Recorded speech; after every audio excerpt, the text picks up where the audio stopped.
Okay, it looks like what I see. It looks like we're live. Welcome, everybody, to today's broadcast. Thank you so much for joining us. I am Dale with Realvolve Firepoint, and joining me today is Cleve Gaddis from down in Georgia way. And I was just showing Cleve outside. I've got snow. It's middle of April, and we've got snow outside. I doubt you have snow where you're at, Cleve. I do not. I do not. I don't know what the temperature is here, but I would say it's probably 75, maybe 80 degrees. The weather is beautiful, which, by the way, I know we're going to talk to people about how to move business forward in today's world, especially create the right kind of culture. But every time I go outside, I'm reminded that the world does not stop for coronavirus. Not a single plant in my yard, not the lakes, the rivers, the streams, not the trees, not the animals. They don't stop at all for coronavirus. And it gets me inspired to think that, hey, pretty soon the market will be back to normal. And my guess is that we're closer to normal market than we are to the beginning of the coronavirus crisis. Now, I'm not an expert, so that's not going to really get you anything, but that's what I believe. Well, and the reason why I wanted to invite you on, Cleve, today, and for everybody watching, is because I had the opportunity of watching you and some of the other coaches over at Workman talking about data, talking about the truth, about how to handle this kind of stuff, how to communicate with your team, how to communicate with your customers, how do you hold people accountable, how do you create the right attitude, all of those kind of things. And so we are really excited to have you on today because I think this is needed. I mean, we need to continue to remind ourselves of these things. And even if we've heard some of this before, these reminders are really, really, really valuable. And I just really appreciate the way that you and the rest of the coaches over at Workman have approached this.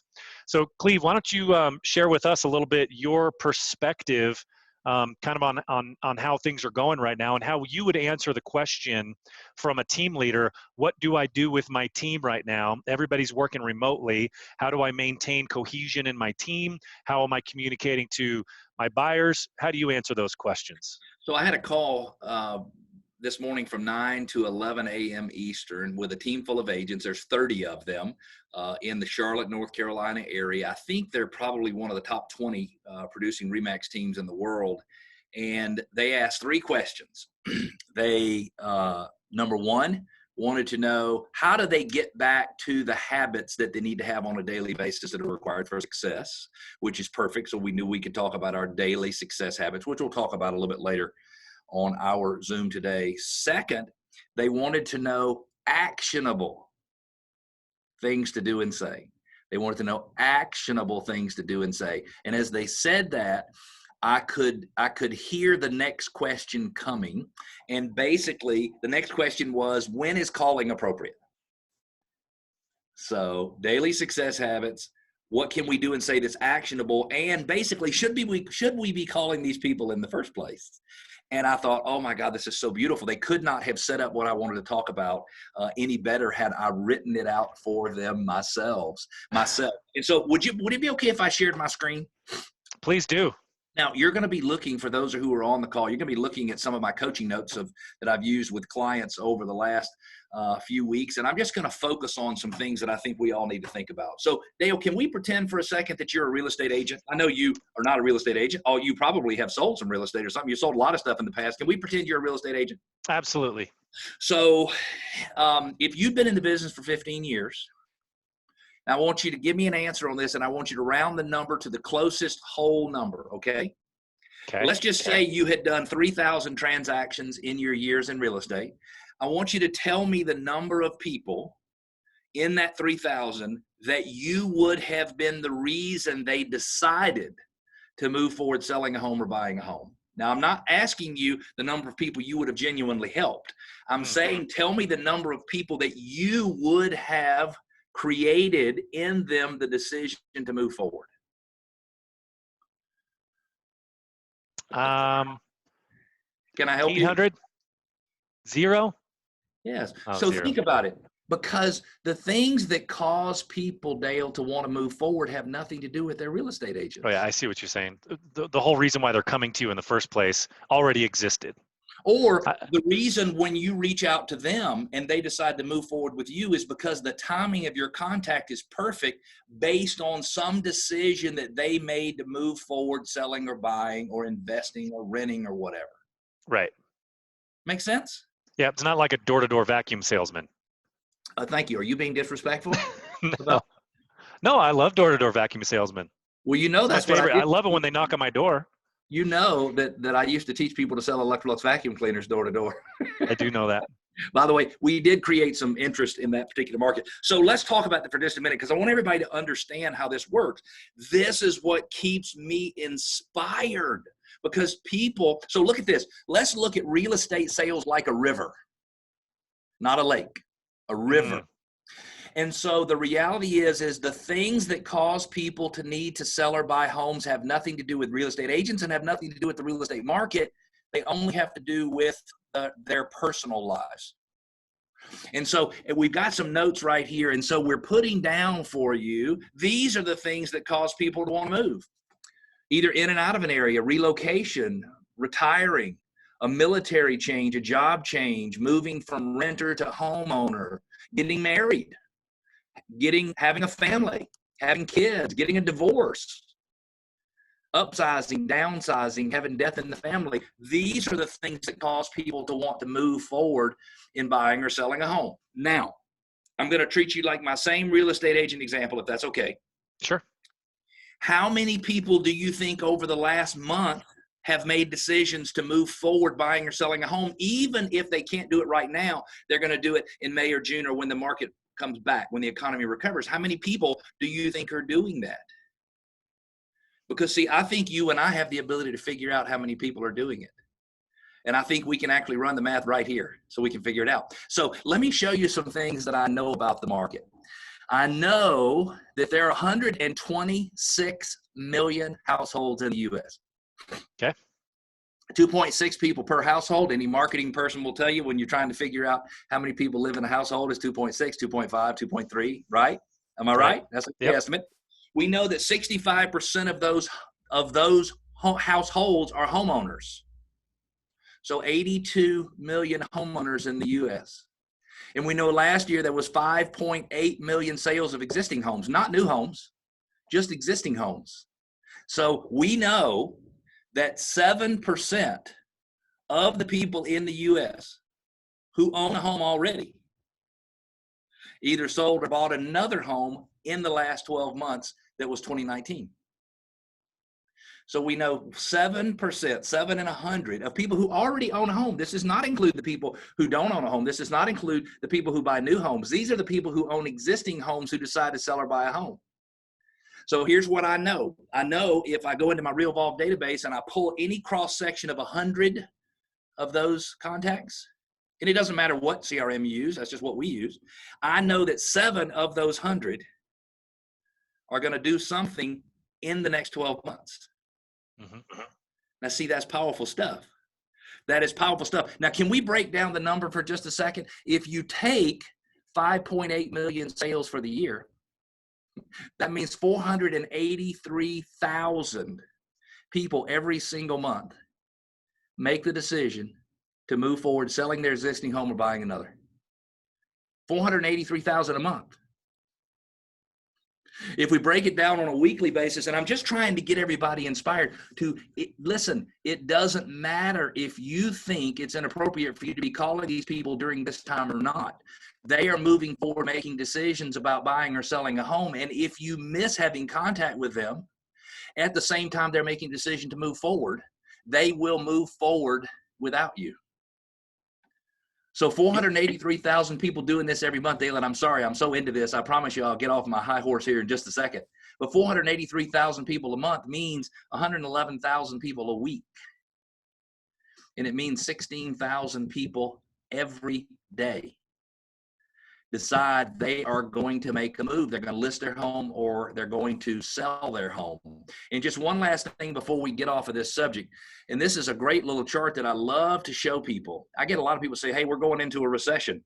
And I say, no problem. Absolutely no problem at all. This is a chart of existing home sales in the U.S. all the way back to 1965. I'm going to show you this area right here, Dale. That's the Great Recession right there. It's the Great Recession. Last year, we had 5.8 million closings in the U.S. Before we went into the Great Recession, we had 7.5 million. But I want you to look right here. This is the Great Recession. And on average, during the Great Recession, we had about 4.5 million closings every year, which means still 5% of the homeowners in the country were buying and selling homes, even in the worst market we've had all the way back to here. Worst market we've had in 20 years. 20 years. Look at this. In the worst year of the recession, there were 3.7 million closings. In the best year of the recession, there were 5.5 million closings. Now, I don't know about you, but 5.5 million sounds awfully similar to the 5.8 million that we just talked about for last year when the market is totally healthy. So, darn close. So here's the issue. Team leaders and even individual agents, they say, all right, how do I hold myself accountable? Accountable for what is the problem? So you cannot hold yourself accountable today for making people move forward with a sale or a purchase today. But the reality is you can't hold yourself accountable any time for making people move forward buying or selling a house today. You can only hold yourself accountable for reaching out and trying to help people the best you possibly can. Does that make sense?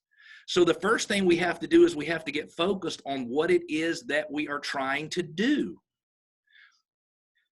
And the reality is, Dale, if I came to your city, which by the way, I am going to come because I'm going to come see that room you have out behind your house. I think it's amazing. And the numbers are the same for your city as they are for my city, as they are for other cities. I understand there's some cities that aren't growing right now. I get that, and they have a lower turnover rate. But the things that cause people to want to sell or buy a house might be speeding up during the coronavirus crisis, not slowing down. That's true. And what I hear loud and clear when I'm looking at those charts is it's reminding me, obviously, nobody makes the decision to buy or sell their house in a week or 3 weeks even. It's a decision that happens over months and years of people's lives. As they progress through their own life, they're making these decisions. And we just have to be reaching out to them often enough that we happen to hit them at the right time, just like you said, and that we're building relationships with them over these months and years. So you and I have known each other for quite some time, 3 years maybe? Something like that. So what is it that creates a deeper relationship between the two of us? Is it the surfacey conversations we have at seminars? No. What is it that causes us to have a deeper relationship? Well, I mean, in our particular case, you called me yesterday afternoon at the end of my day, and we had already spoken earlier in the morning about some business, and you called me back later to pay me a compliment about something personal that I had shared with you. And so that, obviously that's fresh in my mind now, but yeah, it was a off the cuff. You reached out. I wasn't necessarily expecting you to call. It was a real short conversation, but those are the things that are more memorable. And I was not asking, by the way, for you to give an example of how you and I had a more meaningful conversation yesterday, but it is the things that I do to help you. Right. Make you like me. Mm-hmm. And it was not a manipulative call yesterday, meaning I genuinely wanted to call and tell you something I was thinking. And the reality is that when that connection happens and I serve you in some way, meaning when I put your interest before mine, and maybe it's because I'm 52 and you're not 52. And so maybe I can share some things about life that you haven't experienced because I'm older than you are. But the reality is when I try to help you, that's when we get our relationship solidified. And so what we have to do is we have to find people to help. So we've talked about scripting, Dale, and you are a scripting king. You are, I mean, do this, call this, say this, follow the system. You're one of the most impressive people I've ever listened to talk about like running a sales center. The problem is that your average agent, first of all, they couldn't make it in a call center. Like if you put me in a call center, I would quit before lunch. I would quit before lunch and I would punch you in the mouth on the way out. Meaning I'm not wired up for it. It's not me. I'm not wired up for it. But I'm very emotional. And that makes me connect with people very well because people like the highs. Unfortunately, us emotional creatures that sell, we also have lows. And so when we're calling people during coronavirus or not, we're looking for somebody who happens to be planning to spend 400,000 or 500,000. We've already done the math in our head. We know the commission is 10 to 15,000. We happen to need 10 to 15,000. This relationship works perfectly. You're going to do something that generates 15,000. I need 15,000. We laugh, but that's what we're looking for. Mm-hmm. And this does not matter, coronavirus or normal. Stop looking for the commission and start looking for people to help. And people out there are scared. They're scared. And even if you just took the notes from what we just discussed and you said, hey, I was on a call the other day with this guy, and he said the last year there were 5.8 million sales in the country. And he says he believes that 483,000 people every month, even in the middle of the coronavirus, are deciding to look for a home. So when you get ready to sell your home in May or June, I think we're going to be in good shape. That's serving these people, because in the absence of true leadership, in the absence of people having someone to help them look at situations correctly, people tend to believe the negative. Mm-hmm. They tend to believe the worst in those situations, which makes sense, by the way. If I turn on ABC, CBS, NBC, CNN, Fox, MSNBC, Jim and Johnny's news network in South Atlanta, I don't know, they're negative because that's how they make people watch the news. Now, I'm not saying we shouldn't be scared of coronavirus. I'm telling you, I've never met the coronavirus. Anytime I'm walking down the street, if the coronavirus is on one side, I walk on the other side. I don't want to get over there to the coronavirus.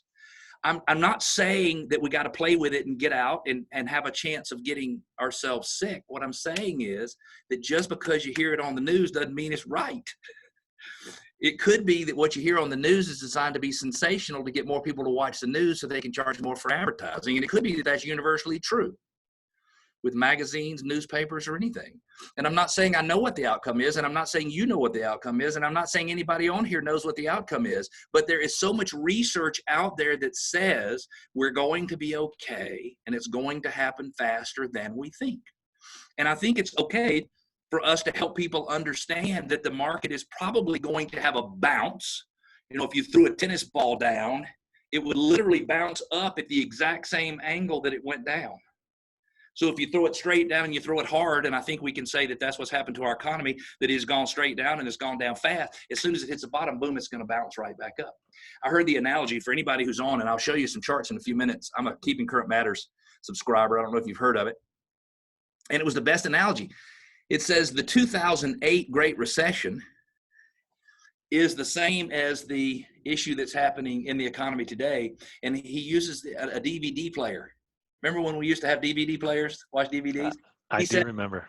He said, well, in 2008, somebody walked into our family room with a sledgehammer and tore our DVD player all to smithereens. They ruined the economy. The economy was ruined, so we couldn't watch DVDs again until we rebuilt the DVD player. He says, but today what's happened is somebody came in and just pushed the pause button on our DVD player. And so all we have to do is when the economy is ready to start, just hit the play button, because what's going on right now has nothing to do with the economy. It is something separate from the economy. And that is such an interesting concept to think about. All we have to do is push the start button again and start the DVD player again. Does that make sense? Yeah, that sounds a lot easier than rebuilding a DVD player. After somebody beat it up with a sledgehammer, which, by the way, I realize there's probably a lot of people on here who sold real estate during our Great Recession. And I did feel like I had bought a very large brokerage right before the recession came into existence. And I think that same person with the sledgehammer came through my entire office, tore the whole thing to pieces. Hey, and by the way, if anybody's on, if they have questions, I don't know do they have the ability to ask you questions that we can answer during the recording? I'm not sure how it works for you. Yeah, absolutely. There's a Q&A and a chat. And so if you put them in the Q&A, it's easier for us to keep track of them. But yeah, please ask questions. We're going to be going through some more charts and graphs, and Cleve's going to be sharing lots of stuff with us. So chime in, please. Well, I'm going to is it okay if we change subjects just a little bit? Of course.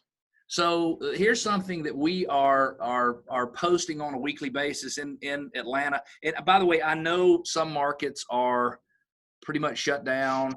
Everybody's got stay-at-home orders. I get that. But people, even in states of like Michigan that have been shut down for quite some time, we have clients who are still selling houses or just have to be creative. This is a graphic that we're trying to post every single week in Metro Atlanta about the Metro Atlanta market. And it shows that in the last week, there have been 1,381 homes who had a price decrease. 1,358 homes went under contract, 2,259 new listings, and 2,121 closings, which is really quite amazing when you think about it. I mean, it's quite amazing. Now, Wow. I am not saying, Dale, if you own a home in Atlanta that you need to move forward selling your home. I'm saying that if you're in the river of real estate and your life has caused you to make some decisions about moving on, that it would be possible for you to do that even today. And that's what we need to remind people of. We need to let people know that even in areas where the industry has been shut down, I have a client on Long Island, and their industry has been shut down. They still sell houses. They're still finishing stuff up. They're finding a way to make it work. They're totally finding a way to make it work. So, number one on your things to do list, educate people on what's going on in your local market. Give them some information. Tell them what's going on. In most cases, your listing service will provide a very easy option for getting statistics, for getting information. Okay. Number two instruction for today is never use the word unemployment. Dale, can you repeat after me? I will never use the word unemployment. You have to raise your right hand too. I will never use the word unemployment. I will never use the word unemployment. Because I can give you another word to use. Would you like to hear the word that you should substitute for that? Yes. Employment. So from now on, we do not discuss the unemployment rate. We discuss the employment rate. Would you like to see some graphs on what's happened with our employment rate in the U.S. since the beginning of this year? Yeah, let's see them. So, and by the way, we're going to have a place where people can go download some of this stuff. Not everything is there, but Dale, anything your people want, you just let me know and I'll make sure we get this to them. Totally, totally happy to share. But let me show you something. And this, I think it is so interesting. I'll pull this over here. Oops, let me share again. I keep forgetting to share. And by the way, Stephen made a comment. Thanks for the numbers. Stephen, you are most welcome, and we are so glad you are here. And I'm going to continue to give you tons of numbers, and anybody who wants to reach out to me certainly can. So I want to take a look at employment data. We decided to take a look at the Bureau of Labor Statistics, the Statistica website. Sorry, I'm having a little bit of a Wi-Fi speed problem right now, but it's going to come up, I promise. Don't you just love that when everything goes nice and slow in today's world? Let me open this up. Okay, so here is a PDF of what's going on from an employment standpoint right now. Let me see if I can get it open. Now, in January of, you got somebody smarter that can run my end of the presentation? Doesn't help if you close it after it took 2 minutes to load. Yeah, well, my wife says, stop hitting the escape button. I promise it'll go. Come on, let's go. Come on. In January, 95.6% of the people in the country who wanted a job had one. Today, after April the 10th, after last Friday, 85.57% of the people in the country who have a job, who want a job, have one. Everybody out there spends all their time focusing on the 14%. Now, I know that unemployment increased, and I told you not to say that word. I can say it every once in a while. You can't say it. Unemployment increased by 16.6 million people, which means we went from unemployment of 6 or 7 million up to a much larger number. But 85.57% of the people who want a job still have a job.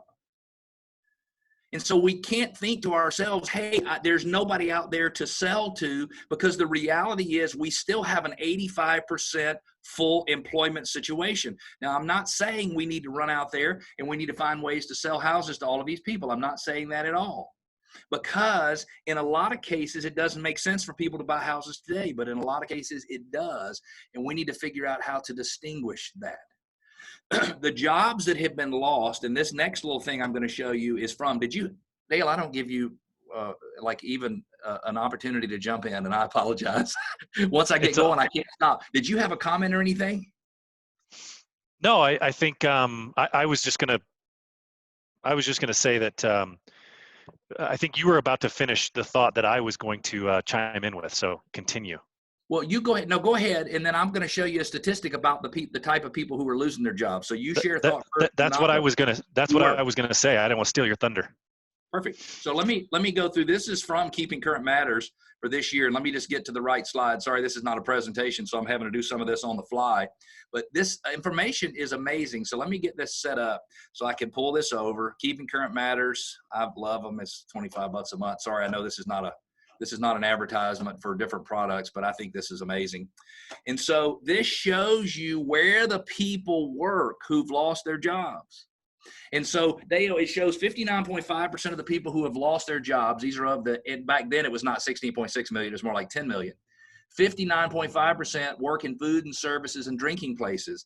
And I don't know about you, but I think when the economy starts to turn back on, I think almost all of those people will get their jobs back almost instantly. Mm-hmm. I don't know about you, but I feel like I need to drink. I don't normally drink a whole lot. I feel like I need to drink. And look here, 4.1% were construction workers. Some of those are already going back to work. Office healthcare workers, people who work in doctors' offices and clinics, they'll go back to work. I will bet you that there will be more employment in the child daycare worker category after the coronavirus than before. I bet there are people who will pay 3 times as much to have their kids taken care of after coronavirus, right? Right. So I'm not worried about those people. 7.1% of the temporary help services, retail, trade, accommodation industry. There are so many people out there who are in these service-related industries that when things start to recover, boom, they will absolutely positively go back to work right away. They will absolutely positively go back to work right away. Even my limited imagination can really see the future once we get past this thing, how quickly it's going to rebound, because those restaurants got to open back up. The offices have to restaff with the healthcare workers, et cetera. It's going to be probably almost overnight.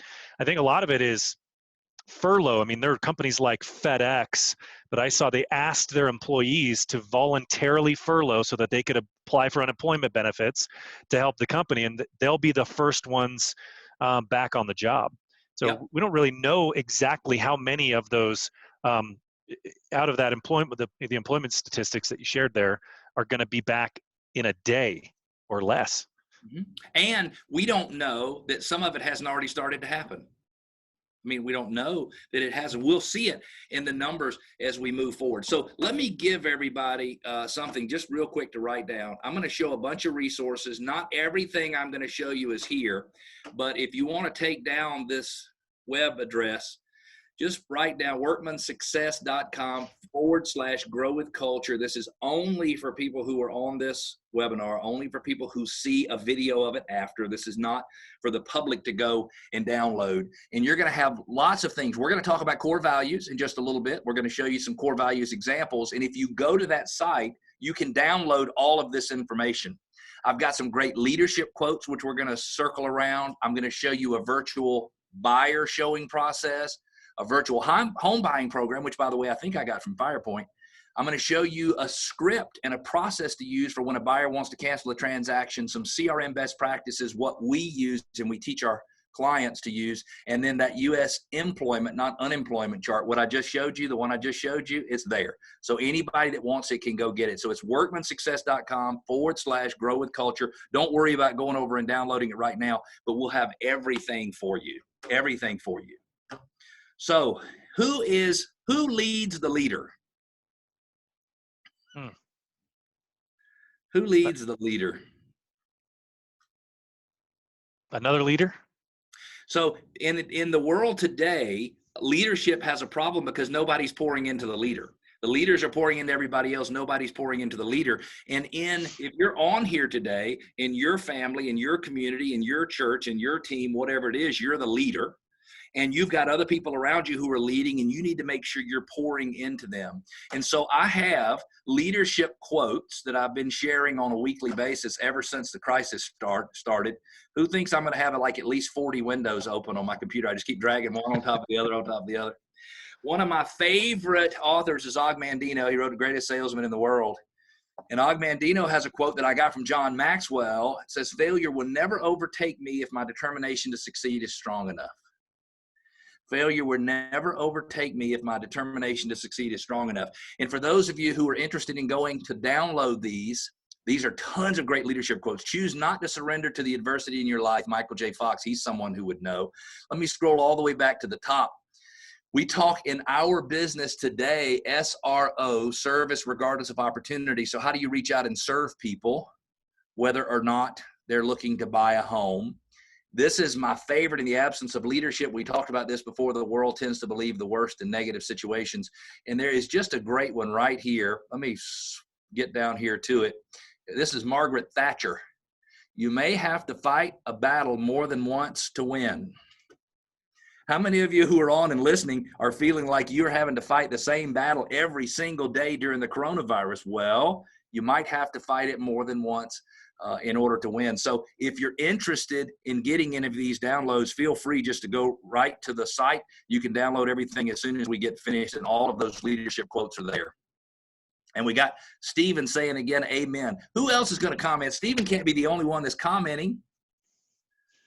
He can't be the only one that's commenting. We got to have other people comment as well. What are you doing to maintain a positive attitude during this downturn, Dale? That's a good question. So I have a mentor that I have asked to be my mentor. I went out and found this guy, and I talk to him once a day. We used to talk about twice a week, but during this coronavirus thing, we talk once a day. Yep. Then, of course, I do my prayer and meditation every morning. I've doubled down on that. And then I do a little jog or a walk with the dogs in the morning. I've doubled down on that too. So now I do twice a day. So I'm doing 2 a days. And I tell you what, I'm going to keep doing them because it's even better. I always got benefit out of it, but I think doing it twice a day helps me have even more energy, even more positivity. So yeah, not to go into too much detail, but that's kind of what I do. So what happens to you if you don't do that stuff? Oh man, I feel terrible. I feel off. So I say sometimes I get up in the morning and I don't want to stay in the bed. I actually want to climb under it.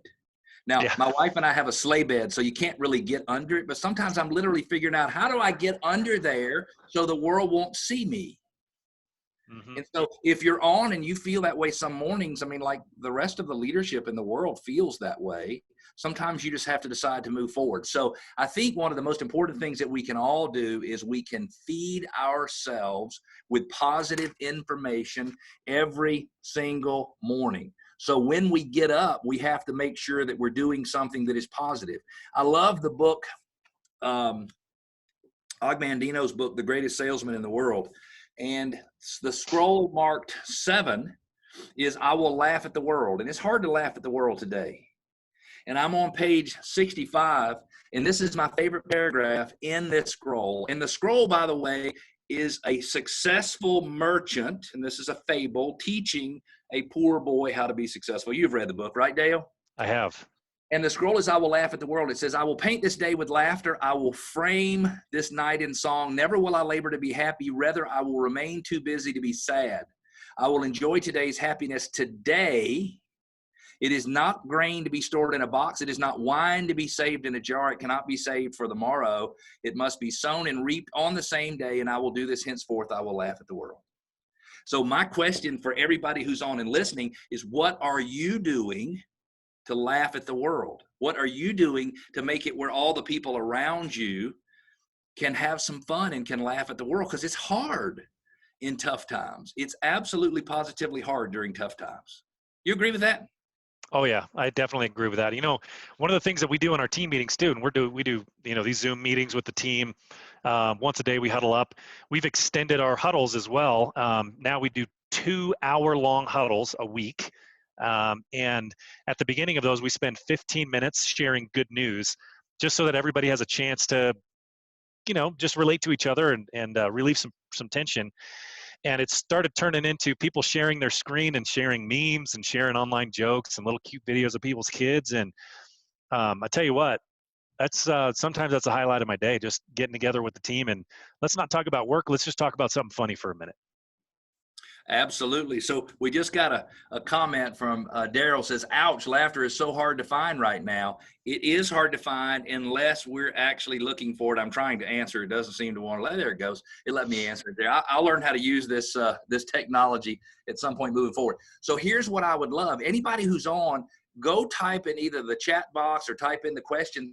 Tell us what you're doing to make sure people are having fun, to make sure people are having a good experience. Because in a lot of cases, it's just that we're not focused on the people on our team. What are they doing? How are they dealing with their family lives? Do they have any shout outs that need to be made for something that's going on in their world? And sometimes what we're doing is saying, hey, get out there and do some business, when what we really need to be saying is, hey, what's going on in your life and how can we help you have a better life during this time? So if anybody has, I can't tell if anybody's making any comments or not, but if you have any thoughts you'd like to share, go in. I ask everybody, Chris and Jessica and Kiera and Liebert, go on and put some comments on there. Tell us what you're doing to make sure everybody has fun. Let's make this an interactive exchange if we possibly can.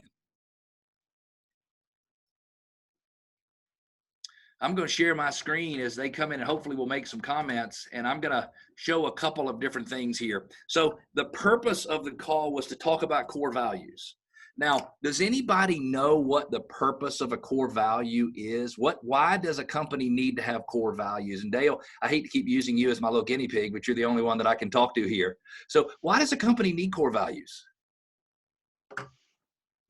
I always think of core values and mission and vision. It makes it easier to say no when you have a burning yes. That's a Stephen R. Covey quote. So it gives you an outline to measure yourself against when it comes to the way you think and the way you act. Yep, you make decisions off of it, you hire off of them. Yeah. And so this is a written process for how people can go through and create core values.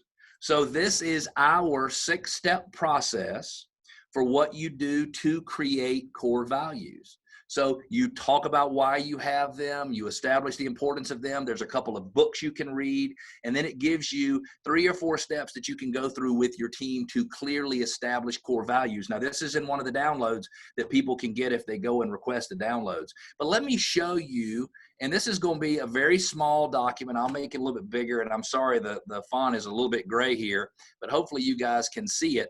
And these are core values for our team.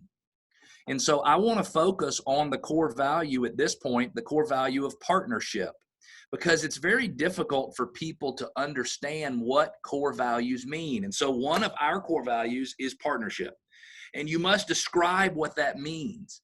And it says partnership is creating greater mutual benefit through mutual investment. In other words, both people in a partnership must invest, both the client and the agent. It says it includes a spirit of collaboration and a sense of stewardship. We're going to do this together, and I'm going to have a stewardship relationship with you. My job is to help you move from here to where you want to go. It implies professional responsibility and accountability, yet still allows room for generosity and forgiveness. And man, that's where we struggle, especially as team leaders, because as team leaders, when we're perfect, we expect everybody else to be perfect. The only problem is we're not perfect. And the only problem is that we didn't show up perfect, meaning we made a lot of mistakes for many, many years, and we figured out what not to do.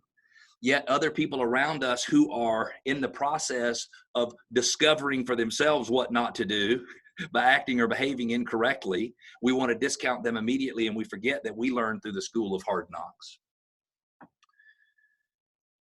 And it says it is unwavering loyalty that leads to genuine trust and long-lasting friendships. It says it requires we look to create long-term financial security for our clients and ourselves.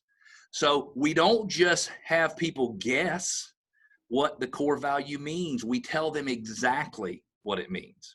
And if anybody goes and downloads, they can actually get those core values. I don't care if they steal them, copy them, change them around. We paid thousands of dollars to have somebody help us write that so it could absolutely nail our concepts in every single thing that we wanted to do. Now, if your core value, Dale, was partnership, and it says that part of that value is to help people, then in today's world, how can we justify not reaching out to people and actually trying to help them? How could we justify not doing that?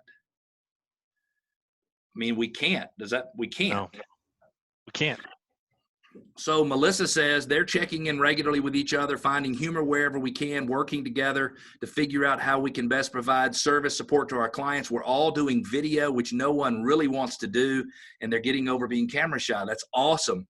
And Christine says our office has had Zoom happy hour with a fun team focused on Kahoot. I don't even know what Kahoot, Kaoot trivia quiz. I don't know what that is. That sounds awesome. But they're doing things to have fun, and I think that's amazing. Here is, if we look here real quick, I'll show you. I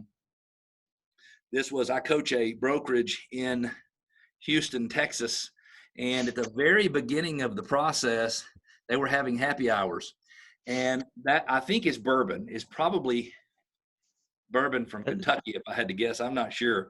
And but these happy hours work. So one week, Dale, they asked me to be a guest on their happy hour, and I know the happy hour was working because one lady started talking to me, and her tongue was obviously too big for her mouth. Yeah, so I couldn't understand what she was saying. We're doing happy hour. Somebody in our company put together a poker night. So from 8 to 10 p.m. Mountain Time, they're doing poker together. So people are up till midnight playing poker on Zoom. Yeah. Here's another thing that people are doing fun. This is in Pacific Palisades, average sales price $4 million.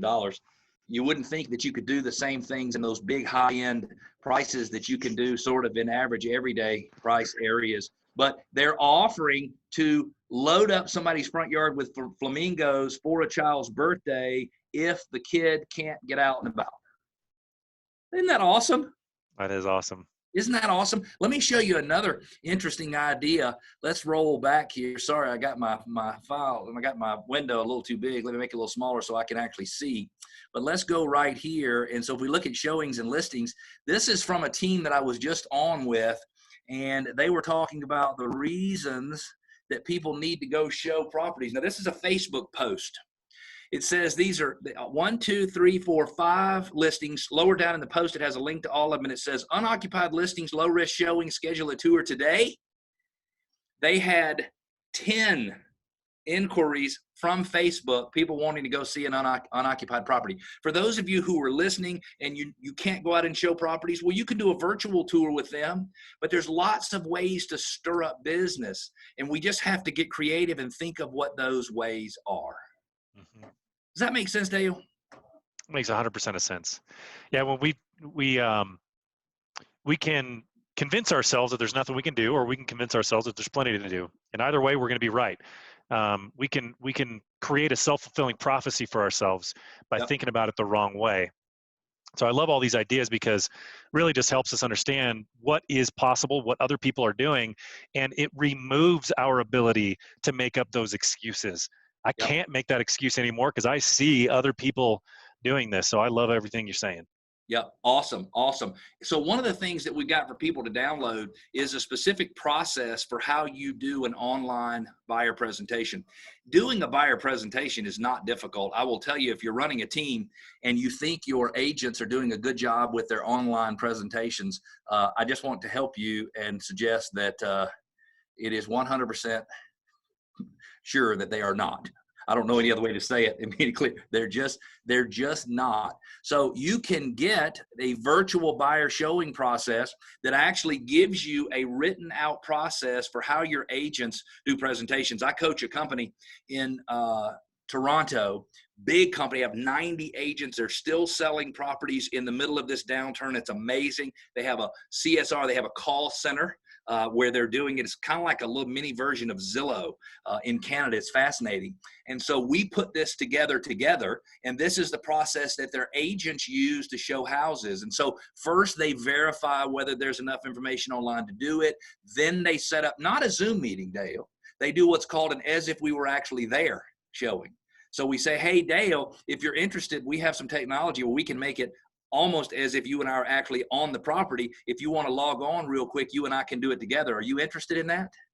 Oh, sure. I don't know about you, but I'm way more interested in as if I was actually anywhere but where I am during the COVID-19 crisis, and I'd be happy to go do that with you. Then you're building rapport online, and it gives you the step to do that. We would do that anyway, but then here's the kicker. You start out at 30,000 feet. So people people can actually see what's going on. So let's just say that we were to log into the local listing service. We happen to use Matrix. All listing services are different throughout the country. This is probably the most popular one out there. And so let's just say we were going to take a look at a listing. And I'm going to log right in here. And let's just say we'll pull up one of mine. And this is one that's under contract. And so what happens is I'm going directly to the listing service and I'm going to do this demonstration, but watch what I do first. And by the way, this comes from the outline that we just shared that everybody can get for free. I'm going to first start at the 30,000 foot view. So I'm going to take the imaging. In this particular case, we don't have a Google Street View. In some cases, you don't have them. If you do have a Google Street View, that's a new word, Google Street View. A Google Street View, you're going to actually do a walk around outside of the house before you go in. But look here, I'm going to start and I'm going to show them where this property is. I can show them where it is relative to Lake Lanier. I can show them where it is relative to downtown Atlanta, where it is relative to Stone Mountain, where it is relative to where the Braves play baseball. I can actually zoom in on the stadium if I want to and show people exactly where the Braves stadium is. If they're like, well, I'm not sure exactly how I'm going to be able to go to a Braves game. You can't see it on this map because it's a little bit older, but the Braves stadium's right there. So I can show them exactly where everything is, and then we can start and zoom into the listing. And even if I don't have anything other than a bunch of photos, I know the home. I can walk them through the home after I've told them where the school is and where the city is and how you travel. And if you want to commute to 85, it's this way, and 400 is that way. Then we can just do a walkthrough of the home. And people who are doing things like 3D tours, they have a little bit of a special advantage in today's world because they can like really make things rock and roll. So we can go and start at the front door and we can just do a full walkthrough tour of the house. We can literally walk right into the family room and we can look around. We can see what the family room looks like. We can walk here so we can look back around and look at the kitchen. So we can do a full tour, all 3 levels. As soon as I get off of this call at 2 o'clock, I'm doing our first virtual open house where we're using nothing but the listing service, Zoom, and Facebook Live to do an open house. Now, Dale, I'm depending on you to be the only person who shows up and watches it. But we got to start somewhere, right? We got to try it and see what happens. So make sure that every single person on your team, if you're listening and you're a team leader, make sure they know how to do a good online presentation. So I'm going to tell you a little secret. If you're listening, the people you've been trying to teach to get face-to-face with people virtually are scared to death to use Zoom because they're afraid they're going to mess up and they don't know how to use it and they're going to drop somebody or something's going to be messed up. And they just got to get out there and try it. We have an agent who's on our team. She's been in real estate for 143 years. So she's been around a long time. When she showed up to our team, she did not know how to answer her phone, much less use her phone. She didn't know how to answer her phone. She is doing Zoom meetings like crazy. And it looks like we might be having a little bit of an internet problem on my end, and I apologize for that. Hopefully you can still hear me okay. Yeah, you're breaking up a tiny bit every once in a while, but it's not bad. I'm so sorry. I think that is all my end, and I totally apologize. Hey, can we talk a little bit about best practices for CRMs? Yeah, I just want to make one comment though, because there are certainly going to be people that we run into during this time that are going to give us bad feedback or be a little bit, indignant about the fact that we're still trying to do business. We run into that. Sometimes we'll talk to somebody and they'll complain at us that we're still reaching out. Yeah. So I always just tell my sales team, don't let one bad conversation ruin you, or don't let one bad open house ruin you into thinking that that's how it's always going to be. So if you're doing a virtual open house and only one person shows up or nobody shows up live, but you're still making a recording, that's fine, because that's one under your belt. It's a notch on your belt. You did it.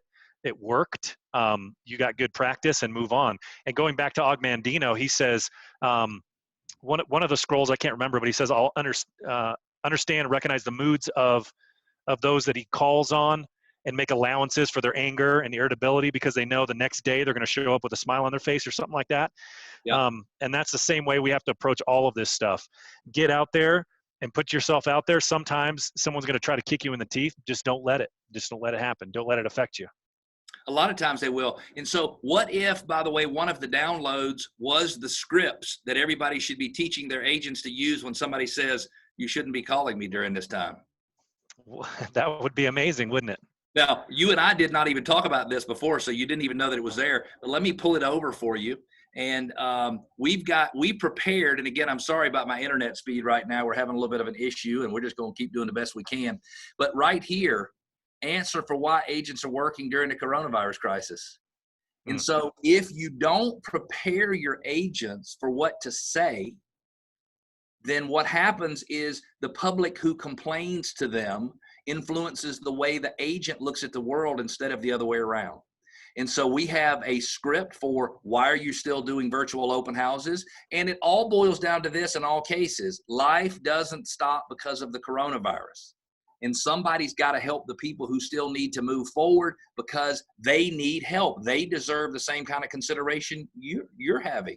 They deserve the same kind of consideration you want. So we have a script for doing a virtual open house. We have a script for doing physical showings with buyers, and we also have a script for listing homes. In some cases, our agents are listing homes big time.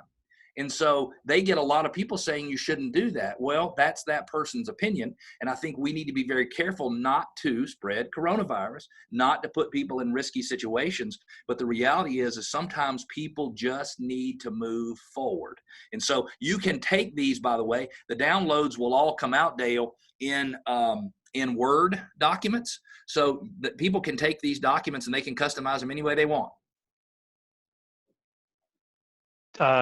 Stephen said again, as we adjust to concepts of physical distancing while remaining socially connected, my spouse, partner, and I post cute photos of our pets as they rest separately on furniture, bringing levity to our new normal.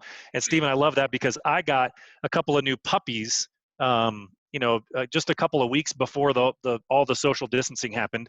And so I've got two little puppies running around here, and my border collie Mix is being a good new mother to these puppies, and we are just having a good time posting photos, and I'll lift them up on my Zoom meetings and show people.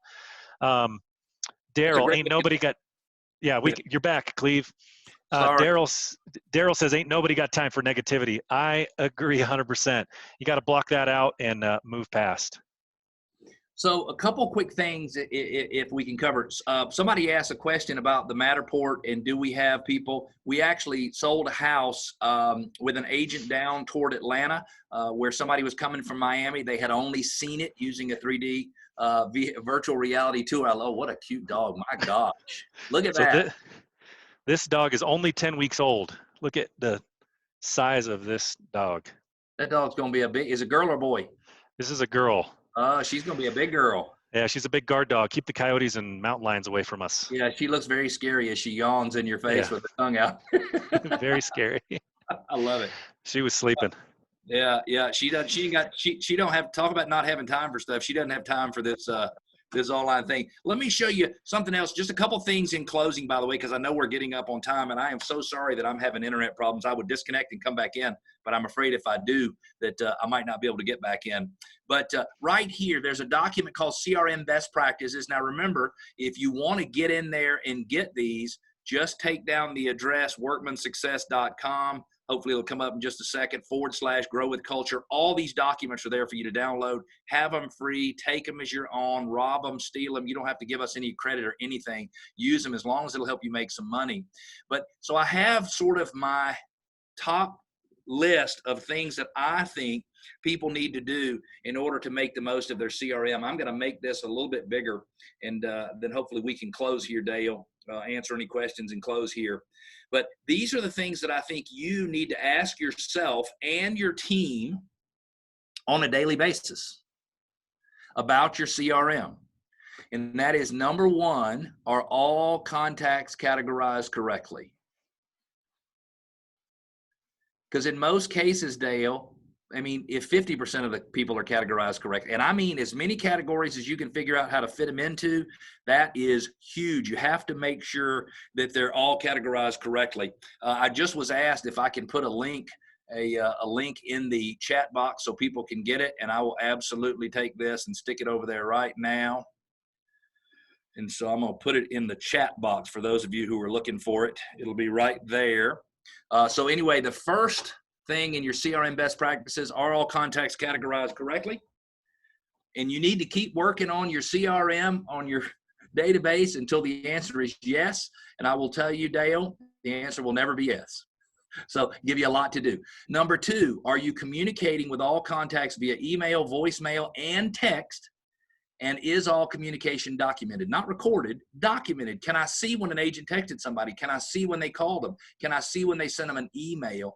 And that's why we use Realvolve. We use Realvolve. We have a good front-end lead gen system. We combine everything with Realvolve. That's what we use. I'm not saying people should or shouldn't use Realvolve, or Firepoint for that matter, but certainly if you're looking for something, maybe they would consider.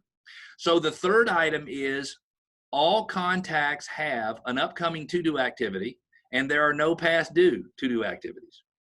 So if you pulled up a particular agent on your team's database and you look to see how many upcoming activities were scheduled for somebody, I will guarantee you the number will be closer to 0 than it will be to 100%. And it sounds like I'm talking negatively about people, but I'm not. It's just because most agents feel like working a CRM or a high volume lead gen platform like we need in today's world that's combined with a very high functioning CRM, they act like it's extra work, and it is extra work.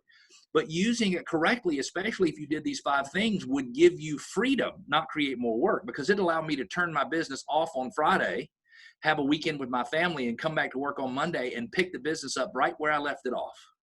And today, most agents cannot do that.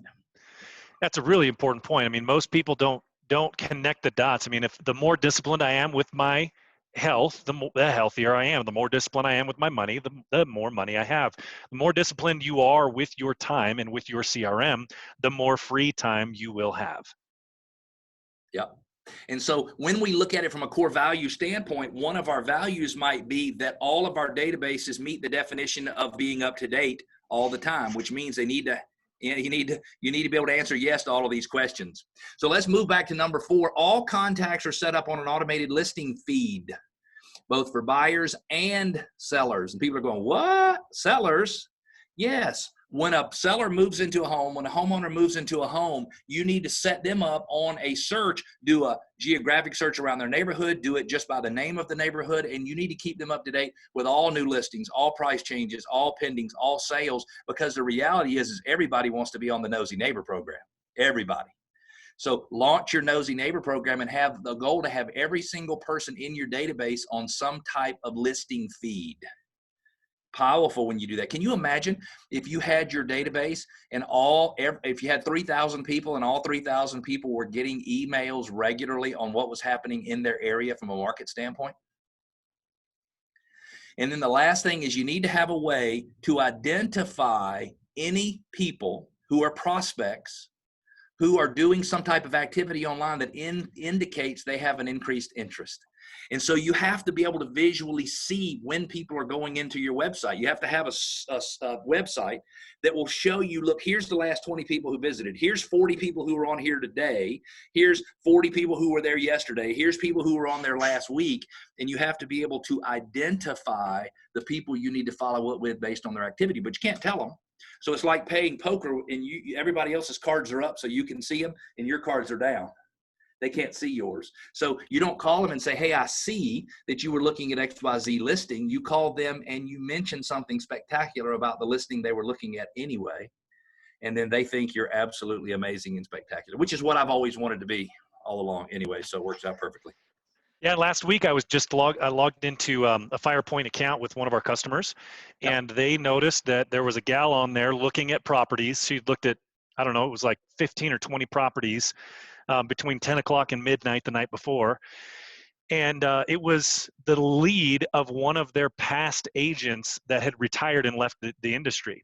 So it was one of their old contacts that nobody was following up on in the team, and yet this gal came back to their website and was looking. And so they reached out, talked to her, and got them a virtual tour of a couple of properties.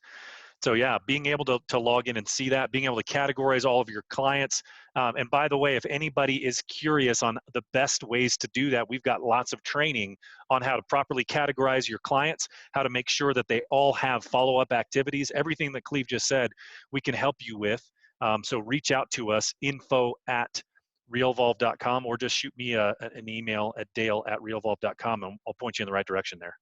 And Dale, I just posted my email address in the chat box, just in case anybody has any questions. I am totally happy, open book.